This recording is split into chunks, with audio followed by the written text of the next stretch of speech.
Vous voulez gagner de l'argent sur Internet? Rien de plus facile. Vous n'avez qu'à vendre vos informations aux marques. C'est en tout cas ce que propose cette start-up. Vous allez remplir un certain nombre de modules de questions. Qui je suis, ce que vous aimez, ce que vous consommez, ce que vous aimeriez consommer. Par exemple, votre taille de chaussures. Et les marques viennent vous demander « Je souhaite louer votre module chaussures. Acceptez-vous ?» Et là, vous avez un « yes » ou un « no » et c'est vous qui décidez. Mais ne rêvez pas, pour l'instant, vous ne toucherez pas plus de 5 €, dont 35% reviendront à l'éditeur du site. C'est peu, mais son fondateur espère multiplier cette somme par 10 d'ici 2017. C'est un peu comme si, justement, vous avez un terrain et à partir duquel on a extrait pendant des années du pétrole, sans vous le dire, sans vous reverser le moindre centime. Et aujourd'hui, l'objectif, c'est de vous donner un outil qui vous permet, si vous le voulez ou pas, d'extraire du pétrole, donc vos données personnelles, et de pouvoir les commercialiser. Ce pétrole du web, les données personnelles, est un marché en plein boom. 1000 milliards d'euros d'ici 2020 en Europe. Un très gros gâteau dont les internautes veulent aussi leur part. I'm selling my data for $2. Sur la toile, toutes vos informations se vendent et s'achètent sans que vous en ayez conscience.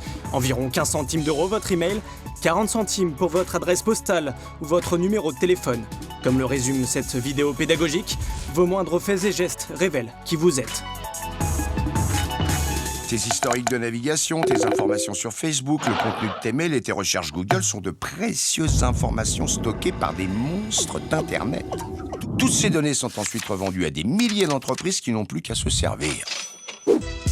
Ces entreprises qui font du business avec nos données ne sont pas forcément loquaces sur le sujet. Cette agence certifiée par Facebook a accepté de nous recevoir. Elle accompagne des grandes entreprises dans leur communication sur les réseaux sociaux. Loïc peut définir précisément quelle catégorie de personnes il veut toucher grâce à cet outil créé par Facebook. Je peux renseigner donc tous les gens qui ont aimé la bière et le football par exemple. Grâce à nos données, Facebook permet aux marques de cibler leur publicité. Ces pubs que vous recevez ont des chances de vous intéresser puisqu'elles correspondent à vos goûts. Le but du jeu aujourd'hui, c'est de faire en sorte que la publicité soit le moins possible intrusive. Qu'elle ne soit pas un parasite, mais qu'elle apporte une valeur. Pour avoir accès à des informations encore plus précises, les marques développent des applications, ces petits jeux qui font fureur sur Facebook. Lors de l'inscription, ces applis vous demandent d'accéder à des données confidentielles, comme votre email ou votre âge. En ayant par exemple accès à votre liste d'amis, la marque va pouvoir leur diffuser son message. Je transfère un certain nombre de données à la marque en tant qu'utilisateur particulier et en retour, la marque utilise ces quelques données pour personnaliser la relation qu'elle a avec moi. Même si les informations récupérées par les marques sont limitées, celles agrégées par les réseaux sociaux sont infinies, car en créant notre profil, nous leur avons donné beaucoup de pouvoir. Vous nous accordez une licence sans redevance et mondiale pour l'utilisation des contenus de propriété intellectuelle que vous publiez sur Facebook. Ces conditions générales de Facebook, cette juriste de l'UFC Que Choisir les a étudiées en profondeur. Cela lui a pris une semaine. Ça fait 21 pages. En plus des 21 pages de contrat, vous avez presque 80 liens hypertextes qui vous conduisent vers de nouvelles pages, lesquelles contiennent des liens hypertextes et qui vous conduisent à nouveau vers de nouvelles pages. Donc la lecture peut être sans fin. Pour l'association de consommateurs, ces conditions générales ne respectent pas le droit français. Elle a saisi la justice contre Facebook, Twitter et Google+.